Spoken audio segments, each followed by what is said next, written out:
بسم الله الرحمن الرحيم. رسيدليو يوم نمبر صفحتها كتاب العربية بين يديك، الوحدة الرابعة دويشتم درس. يوم نمبر صفحة كي الأصوات وفهم المسموع دي مخکې هم په هر وحده کې موږ د بعضی الفاظو بعضو کلماتو او د بعضی حروفو هغه تلفظ وکړو. مخکې ما بار په دې تاکید کړی و چې د عربي ژبې تلفظ ډیر مهم دی چې هماغسې وشي څنګه چې لیکل کېږي. نن د طا او تا ترمنځ چې دی هغه کوم فرق دی هغه باید موږ وپېژنو. تا دلته ویل کېږي او طا طرف اللسان کې ویل کېږي، د یو ژبې یا د خولې په یو طرف کې ویل کېږي. طارق، طه، فاطمة، لطيفة، الفطور، الأطباق. التدريب الثاني په دویم تمرین کې هم د تا او طا ترمنځ کوم فرق دی هغه واضح کوو. طارق، طه، دا هم الفاظ ویل. اوس راځو تا، تاب، طاب، تلاق، طلاق، تل، طل، تا، طا، تامة، طامة. یعنی دا د دواړو ترمنځ باید ډیر پراخه توپیر شتون ولري. کله چې تلفظ کوي خو ډیر توپیر هغه چاته معلومیږي چې اوري. کله چې تاسو خپل وایي ځان ماتم ځان ډیر ټیټ ښکاري، تاسو ته هم ځان ډیر ټیټ ښکاري، خو توپیر ډیر هغه ته معلومیږي چې مقابل لوري واوري. اعتا، اعطا، استتاب، استطاب، أوتار، أوطار، فتنة، فطنة، نطفة، نطفة، قناة، قناطة، مت، مط، مات، ماط، يميت، يميط، قد، قط. التدريب الثالث استمع وأعد. تا آیتونه دي او په دې آیت کې باید تاسې د طا او تا ترمنځ فرق وکړئ. أعوذ بالله من الشيطان الرجيم بسم الله الرحمن الرحيم والطيبات للطيبين والطيبون للطيبات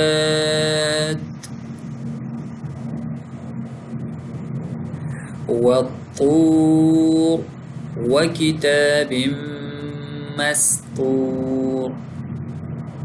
همداشان دا نور آیتونه دي که چیرته تلاوت ولري ښایسته با تجوید تلاوت د تکړه قاری صاحب چلان کوي او هغې ته غوږ شئ، د تا او طا ترمنځ کوم فرق کوي هغې ته متوجه شئ.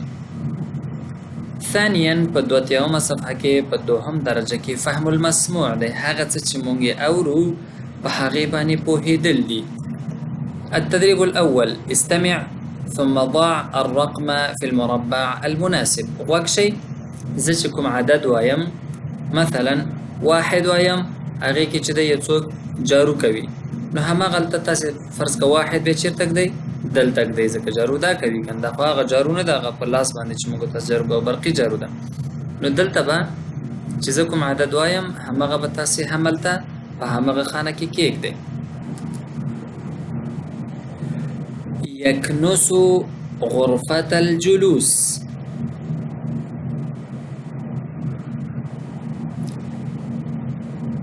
هي تكنس غرفة النوم.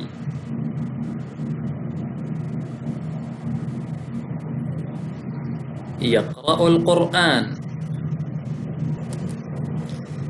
او همداشان دا نورې جملې دي دا به تاسې داسې را جوړې کړئ چې تصویر ته به وګورئ جمله به جوړه کړئ او ورسره وبه یې لیکئ. التدريب الثاني استمع ثم ضع الرقم في المربع المناسب.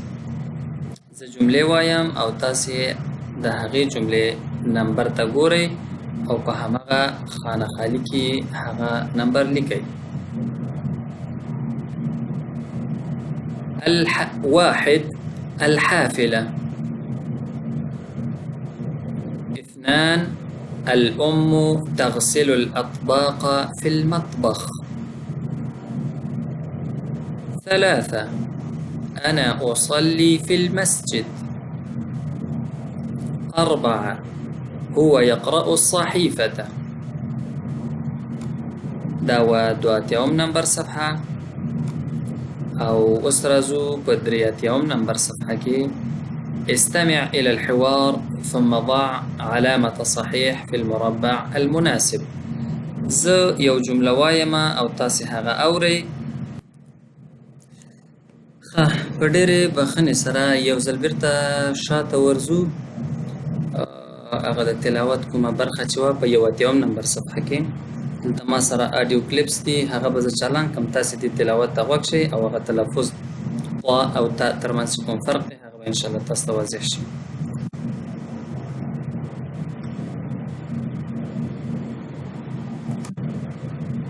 قل أطيعوا الله والرسول فإن تولوا فإن الله لا يحب الكافرين.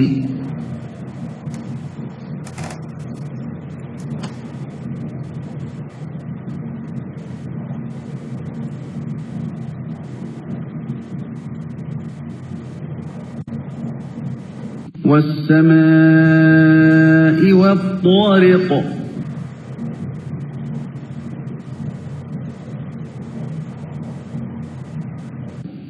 وما أدراك ما الطارق.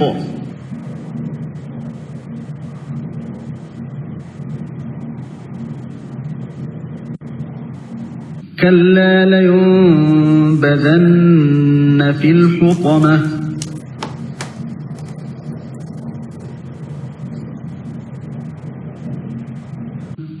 وما أدراك ما الحطمة.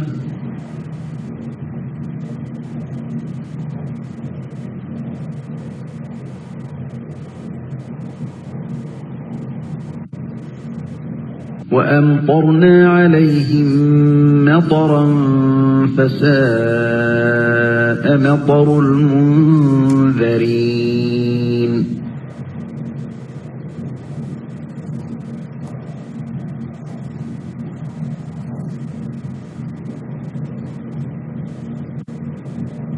الذين آمنوا وتطمئن قلوبهم بذكر الله ألا بذكر الله تطمئن القلوب.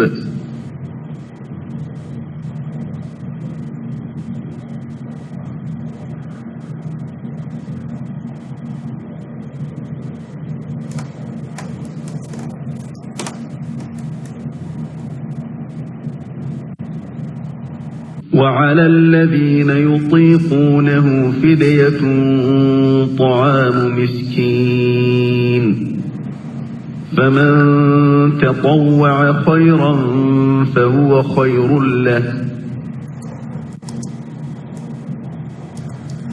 نو دا د طا او یو څو آیتونه د قاری صاحب محترم په غږ باندې راځو بیرته 83 نمبر صفحې کې الوحدة الرابعة الدرس 22 التدريب الثالث استمع إلى الحوار ثم ضع علامة صحيح في المربع المناسب. واحد متى تستيقظ في الصباح أو متى تستيقظ من النوم؟ أستيقظ الساعة 4. ماذا تفعل في الصباح؟ أقرأ كتابا. 3. متى تذهب إلى البيت؟ أذهب الساعة 10. ماذا تعمل يوم العطلة؟ أكوي الملابس. انتقاليقو التدريب الرابع. استمع إلى السؤال ثم ضع الرقم في المربع المناسب. سؤال تغوك شي كم سؤال چې تاسو ته مناسب ښکاري هغه به د هغې عدد د هغې نمبر به تاسې په همغه خانه خالي کې وضع کوئ کې به یږدئ. 1. متى تستيقظ؟ 2. ماذا تفعلين؟ 3. أين تصلي الجمعة؟ 4. ماذا تشاهدين؟ 5. متى تذهبين إلى المدرسة؟